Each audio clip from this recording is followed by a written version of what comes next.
we talked about the fractional exponent. Does everyone have that page 353? Some of you left, I think, before we, I don't know, got this far or even started it.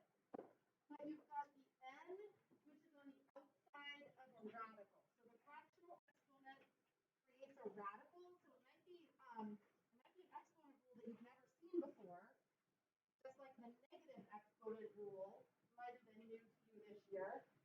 So being able to evaluate things with a fractional exponent without needing a calculator. So all of these first 6 problems we did yesterday without needing a calculator. So you can see that I don't do things in my head. I write them down. Whatever the denominator is goes on the outside of the radical.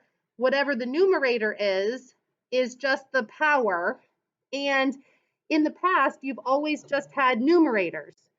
So now that there's a denominator, the denominator is what is creating the radical. So anytime you have a denominator, that is it's called the index of the radical. So this is like the square root of 16. And we talked about yesterday how, how do you know which part to do first? If I don't have a calculator, I don't know 16 cubed in my head. So I would do the square root of 16 first, get 4, then I can do 4 cubed in my head to get 64.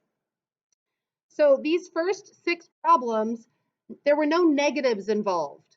So now as we go down the page, there's going to be a couple different negatives involved. One of the negatives in number 7 comes before the number, and the other negative could show up in the exponent. So we talked yesterday about, can I take the square root of a negative number? No, I cannot. You actually can't take any even roots. So I can't take the square root, the 4th root, the 6th root of an even number, or a negative number. I can take an odd root though. So for example, I can take the cube root of negative 27, because if I have 3 numbers, I can get back a negative number. So as I go down here to number 7, so I ignore the negative kind of till the end, that -1. So I'm just doing the cube root of negative 27. And then at the end, that -1 power is just going to be the reciprocal of my answer. Can everyone see that okay? Okay, so now I can take the cube root of negative 27 because it's an odd root. So that would be -3.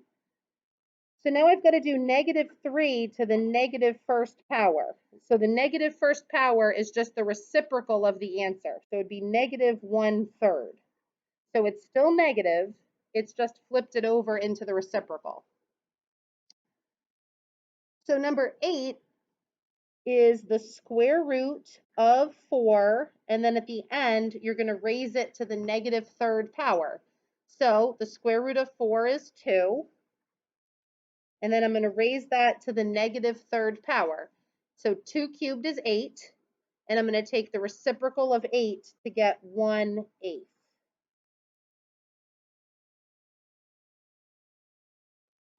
Number 9, what would 0 to any power be? 0 times anything is 0 times 0 times 0 times 0 is 0, right? So if 0 is the base, 0 to any power will always give you 0. So that's not to be confused when 0 is in the exponent, because when 0 is in the exponent, the answer is 1. When 0 is the base, 0 times anything is always 0. So I'd like you to take a minute and try setting up and solving 10 through 15 before we move on to the back page. I'm going to have you do the back page kind of on your own in a minute, but I'd like you to at least try those first 6 to make sure we're getting the right answers. So I'll give you a couple minutes to try those, and then I'm going to put the answers up so that you can check them before moving on to the back page. Here are the answers of 10 through 15. Now we are doing the back page. No, number 4, what? You can't do what?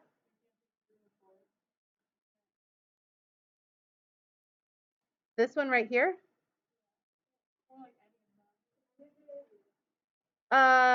You could evaluate it to get a decimal answer. Is that what you're saying? You want to put the denominator as your index and then the numerator as your power. Does that make sense? Okay.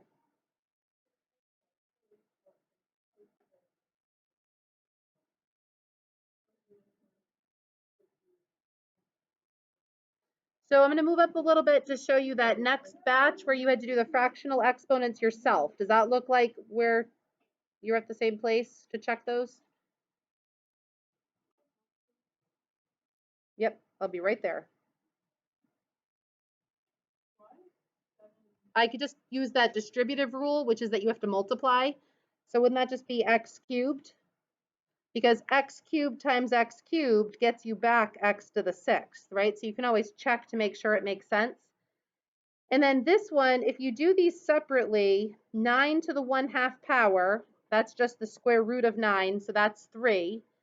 But n to the 4th to the 1/2, that would just be n squared, right? Because it's 4 times 1/2 is 2. So it'd be 3n squared as your final answer.